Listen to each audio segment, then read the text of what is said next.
Oke ya, jadi di awal bahwa kalimat itu kan ada dua macam. Ada kalimat apa? Verbal, kalimat nominal. Ya, untuk kemudian bahwa diarahkan kepada tenses. Ya, dan tenses ada berapa? 16. Oke, meskipun pakai polanya ada 4 dibagi 4. Ya, sama dengan 16. Ya. Nah, ternyata kalimat itu juga ada bentuknya. Jadi ada jenis-jenis kalimat, ada bentuk-bentuk kalimat. Nah, kalau bentuk-bentuk kalimat itu ada 3. Pertama ada positif, yang kedua negatif, ada interrogatif. Nah, 16 tenses ini masing-masing ada 3 bentuk. Berarti present simple ada positif, negatif, interrogatif. Present continuous ada positif, negatif, interrogatif. Berarti akhirnya 3 dikali 16 akan ada berapa itu? 48. Hanya untuk membahas bentuk-bentuk kalimat ini tidak berarti harus dengan 48 langkah. Cukup dengan 2 langkah saja. Ya. Oke, dengan berapa langkah? 2 langkah. Langkah yang pertama itu dengan langkah positif. Ya. Nah, dalam bentuk positif ini dari 16 tenses ada 1 tenses yang perlu mendapatkan perhatian khusus. Tenses apa gerangan? Yaitu tenses present simple. Oke. Kenapa present simple perlu mendapatkan perhatian khusus? Karena bahwa present itu kan menggunakan verb berapa? 1. Verb 1. Nah, ini verb 1 akan asli, akan murni hanya ketika yang jadi subjeknya I, you, we, they. Akan berbeda kalau yang jadi subjeknya he, she, it. Verb 1 jika subjeknya he, she, it, maka verb 1-nya harus ditambahkan s atau is.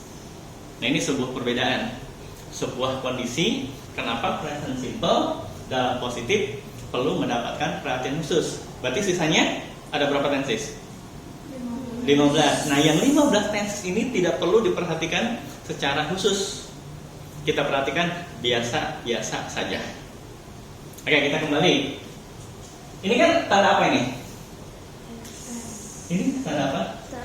Atau itu maksudnya apa? Pilihan. Kapan S, kapan IS? Ada yang tahu? Atau ada yang tua?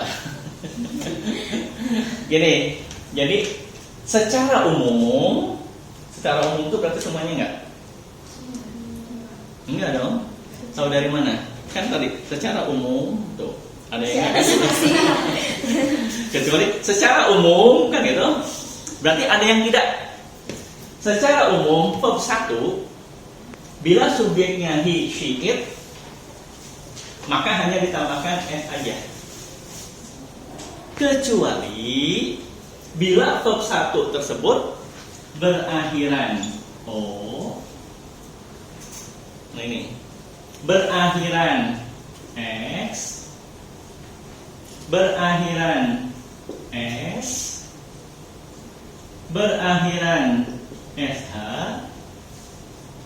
berakhiran ch, dan berakhiran huruf y yang sebelum huruf y-nya konsonan. Nah, ini pengecualian verb 1 akan ditambahkan is. Perlu contoh? Contoh, misalnya akhiran o apa ini? Go. Saat kita mau mengatakan saya pergi, gimana bahasa Inggrisnya? I go. Langsung kan? I go. Ada tambahan nggak? Kenapa? Subjeknya I. Tapi kalau dia pergi, dia apa bahasa Inggrisnya? He atau she. Bedanya apa? Kalau he laki-laki, kalau she perempuan. Gimana? Kalau dia pergi jadinya? Yang biasa pergi laki perempuan? Laki-laki ya. Kenapa? Karena ada kerjaan ya. Perempuan kenapa nggak suka pergi mager gitu? Jadi gimana? He? Go. Nah, ditambahkan apa? Es. Es. Kenapa ditambahkan es? Karena Ada dua alasan. Pertama karena subjeknya, He. yang kedua karena akhirannya. O. Paham? Paham. Ya. Oke, sekarang akhiran X. Mau tahu apa? Yang akhiran X misal box.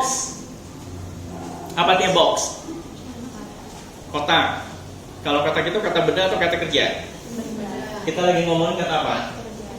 Berarti gimana? Dihapus aja? Tambah es. Bukan. Kan kalau kotak kata benda. Kita lagi ngomongin kata kerja. Jadi dihapus aja?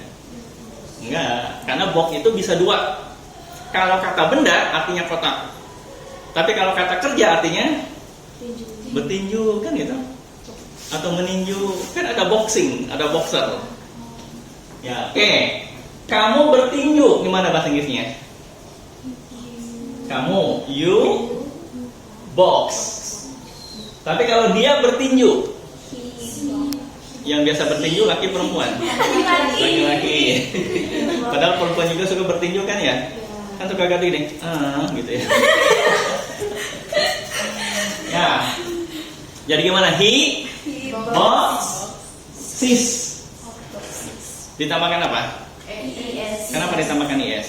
Karena Ada dua alasan. Yang pertama karena subjeknya, He. yang kedua karena akhirannya.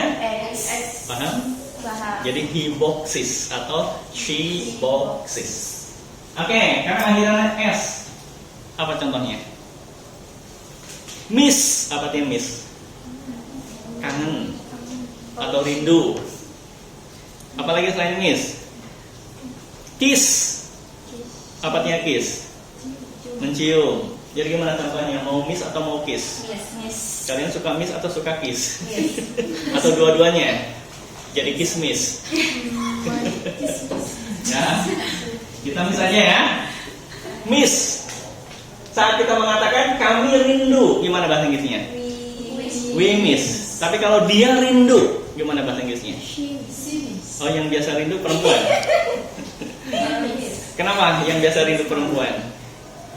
Karena laki-laki tadi biasa pergi kan gitu. Makanya yang rindunya perempuan gitu. Jadi gimana? She misses. Ditambahkan apa? Yes. Kenapa ditambahkan is? Karena dua alasan. Dua alasan. Yang pertama karena subjeknya, She. yang kedua karena akhirannya. S. Coba bayangkan ini miss s-nya udah berapa? 3. Dua kalau hanya ditambahkan s jadinya Miss. miss kan gitu. Untung jadinya missis. Oke, sekarang akhiran sh apa contohnya? Wash. Apa artinya wash? Mencuci. Atau bisa juga brush. Apa artinya brush? Menyikat atau menggosok. Kan ada toothbrush. Artinya sikat gigi. Oke. Mereka mencuci. Gimana bahasa Inggrisnya? They wash. Tapi kalau dia mencuci, She wash. oh yang biasa mencuci perempuan. Ya. Kenapa yang biasa mencuci perempuan? Karena ada survei, ini betul atau tidak? Perempuan itu ganti baju 3 kali sehari. Sedangkan laki-laki ganti baju 3 hari sekali. Makanya akhirnya yang numpuk baju kotornya laki-laki atau perempuan? Perempuan. Makanya harus sering nyuci, kan gitu. Setuju? Jadi gimana? She washes. Ditambahkan apa? Yes. Kenapa ditambahkan is? Dua alasan. Pertama karena subjeknya, She. yang kedua karena akhirannya S. sh. Paham? Paham. Oke, sekarang akhiran ch. Apa nih? Watch. Watch. Apa artinya watch? Jam. Menonton. Kalau bisa jam, tapi itu kata benda. Jadi kayak tadi box. Bisa kata benda, bisa kata kerja. Kalau kata benda artinya kotak, kalau kata kerja artinya bertinju. Ini watch juga sama. Kata benda artinya jam tangan. Kalau kata kerja artinya menonton. Kan itu? Mereka atau saya menonton, gimana bahasa Inggrisnya? I watch. I watch. Tapi kalau dia menonton, yang biasa nonton laki perempuan? Atau dua-duanya? Kan kalau cowok nonton pasti sama cewek. Tapi kalau cewek nonton sama circle-nya. Betul nggak? Setuju? Jadi gimana? He atau she? She. Watches. Ditambahkan apa? Yes. Kenapa ditambahkan es? Alasan. Yang pertama karena subjeknya, She. yang kedua karena akhirannya. Sehat. Paham? Paham. Oke, sekarang akhirannya Y. Apa nih? Study. Akhirannya huruf apa? Y. Sebelum huruf Y-nya huruf apa? D. Vokal atau konsonan? Konsonan. Akan berbeda kalau dengan gini. Play. Akhirannya huruf apa? Y. Sebelum huruf Y-nya A. vokal atau konsonan? Berarti tidak termasuk. Ya. Yang akan ditambahkan IS itu kalau sebelum huruf Y-nya hanya konsonan. Paham?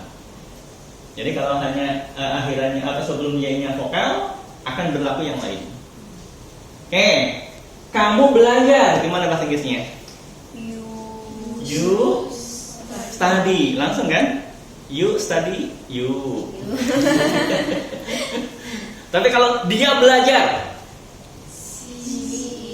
oh yang biasa belajar laki-laki.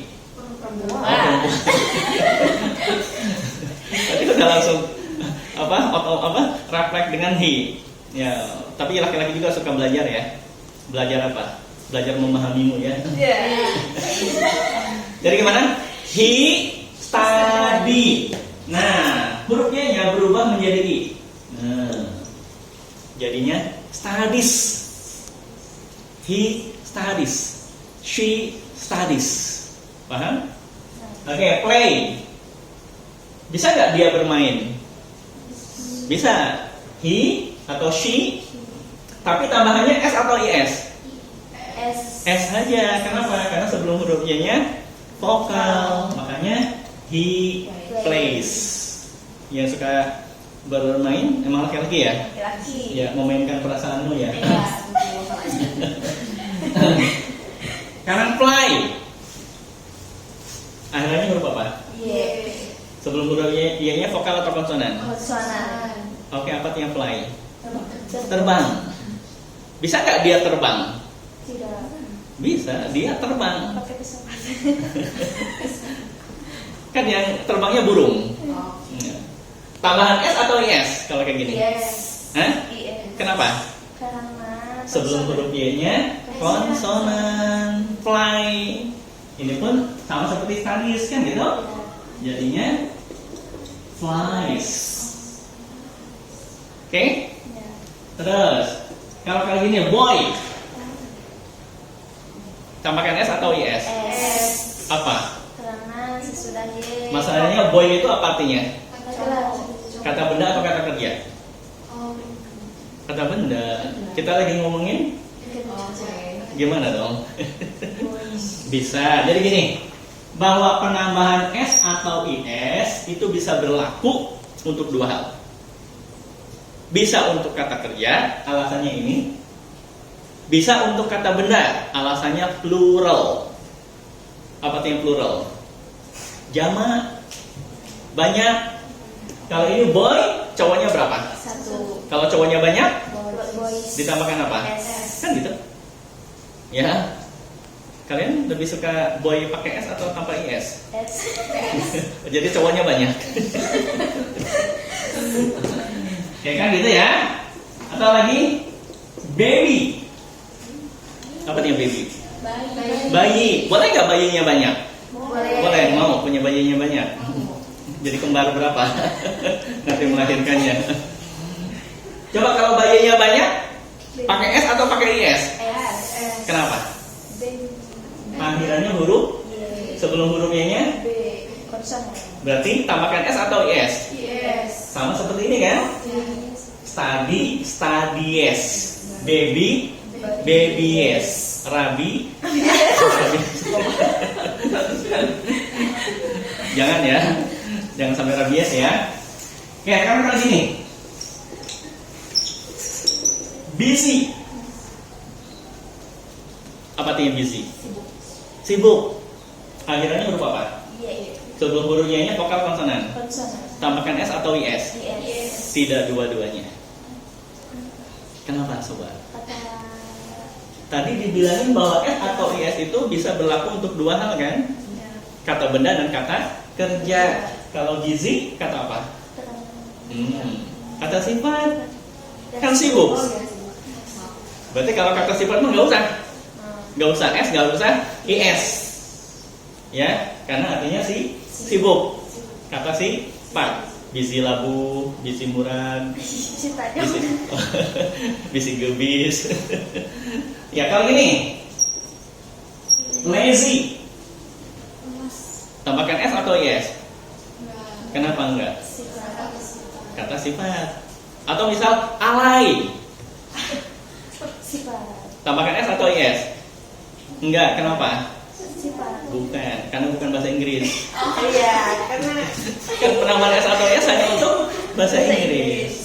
Atau misal capcay, tambahan S atau IS? tidak. Kenapa? Makanan. Bukan, nggak enak kalau ditambahkan S. Kan capcay enaknya dimakan panas-panas kan ya? Iya. Coba kalau ditambahkan S, apa yang terjadi? Dingin. Oke, ini ya, positif ya. Nah, berikutnya. Oke. Langkah yang kedua adalah negatif dan interrogatif. Oh, di pause dulu, Undi. Negatif dan interrogatif. Nah, di negatif dan interrogatif ini ada dua tenses yang perlu mendapatkan perhatian khusus. Yang pertama adalah present simple. Bisa simpulkan bahwa present simple ini baik positif, negatif maupun interrogatif perlu mendapatkan perhatian khusus. Yang positif ini alasannya. Nah, sekarang yang negatif dan interrogatif apa alasannya? Karena present simple saat negatif dan interrogatif itu harus menghadirkan ini do, does, ya, do, does. Apa bedanya do dan does? Do untuk I, you, we, they, kan gitu. Sedangkan does untuk she, it. Tapi sesudah do dan does harus ketemu dengan verb 1. Ya. Oke, yang kedua yang juga perlu mendapatkan perhatian khusus saat negatif dan interrogatif adalah past simple. Hanya kalau past simple hanya ketika negatif dan interrogatif aja perlu mendapatkan perhatian khusus. Positifnya kan enggak? Tidak. Ya. Oke. Nah, kenapa past simple, negatif, interrogatif perlu mendapatkan perhatian khusus? Karena harus menghadirkan ini did. Ya. Tapi kalau did ini di semua subjek boleh.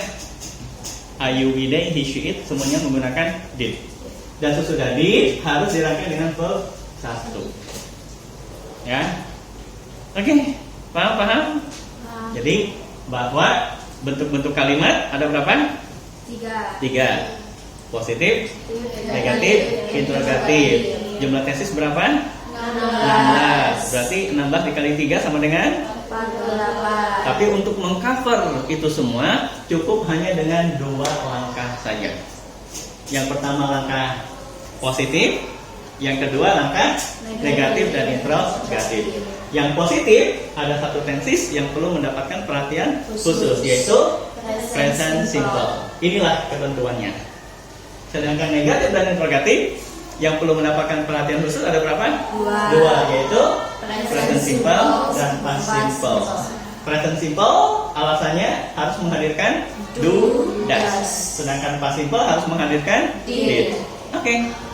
Alhamdulillah itu selesai tentang bentuk-bentuk kalimat. Tepuk tangan. Assalamualaikum warahmatullahi wabarakatuh. Waalaikumsalam warahmatullahi wabarakatuh. Oke.